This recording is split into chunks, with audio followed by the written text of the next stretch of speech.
Career మొదలుపెట్టి 10 ఏళ్లు అవుతున్నా ఇప్పటి వరకు నికర్సిన బ్లాక్ బస్టర్ ని తన ఖాతాలో వేసుకోలేకపోయిన అక్కినేని నాగ చైతన్య 2 ఏళ్ల క్రితం రారండోయ్ వేడుక చూద్దాం సినిమాతో మంచి విజయాన్ని సొంతం చేసుకున్న తర్వాత వరుస పరాజయాలు వెక్కరించడంతో తన క్రేజ్ ను కోల్పోతున్నాడు అనుకున్న సమయంలో మళ్లీ బాక్సాఫీస్ దగ్గర మజిలీ సినిమాతో అద్భుతమైన కంబ్యాక్ ను సొంతం చేసుకున్న నాగ చైతన్య ఈ సినిమాతో క్లాస్ కంటెంట్ తోనే తెరకెక్కినప్పటికీ మాస్ ఆడియన్స్ ని కూడా ఆకట్టుకునే విజయాన్ని సొంతం చేసుకున్నాడు. బాక్సాఫీస్ దగ్గర సినిమా 8 రోజుల్లోనే నాగ చైతన్య కెరీర్ బెస్ట్ రికార్డులను నమోదు చేయగా ఇప్పుడు 9వ రోజు సాధించిన వసూలతో కెరీర్ లో మొట్టమొదటి 30 కోట్ల షేర్ మార్కును అందుకున్న సినిమాగా నిలిచింది మజిలీ. 8 రోజుల్లో 29.12 కోట్ల షేర్ వసూలు చేసిన ఈ సినిమా 9వ రోజు వరల్డ్ వైడ్ గా సాధించిన కలెక్షన్లతో 30 కోట్ల షేర్ మార్కును అధిగమించినట్లు సమాచారం. ఏరియాల వారి కలెక్షన్ వివరాలు ఇంకా తెలియాల్సి ఉన్నప్పటికీ ఓవరాల్ గా 30 కోట్ల షేర్ ను అధిగమించిన మజిలీ సినిమా వరల్డ్ వైడ్ గ్రాస్ వివరాలను చూసుకుంటే 49.5 కోట్లకు పైగా వసూలను సాధించినట్లు సమాచారం. ఓవరాల్ గా బాక్సాఫీస్ దగ్గర సినిమా 9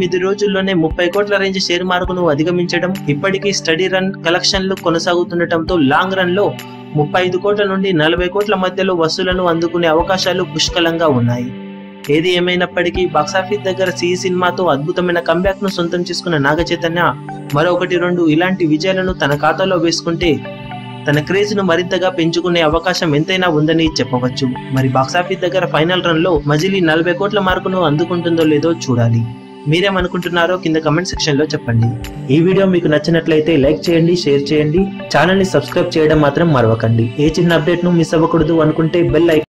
మీ అభిమాన హీరోలకు సంబంధించిన లేటెస్ట్ అప్డేట్స్ కోసం మా ఛానల్ ని సబ్స్క్రైబ్ చేసుకోండి. ఏ చిన్న అప్డేట్ ని మిస్ అవ్వకూడదు అనుకుంటే బెల్ ఐకాన్ ని ప్రెస్ చేయండి. లైక్, షేర్, కమెంట్ చేయడం మర్చిపోకండి.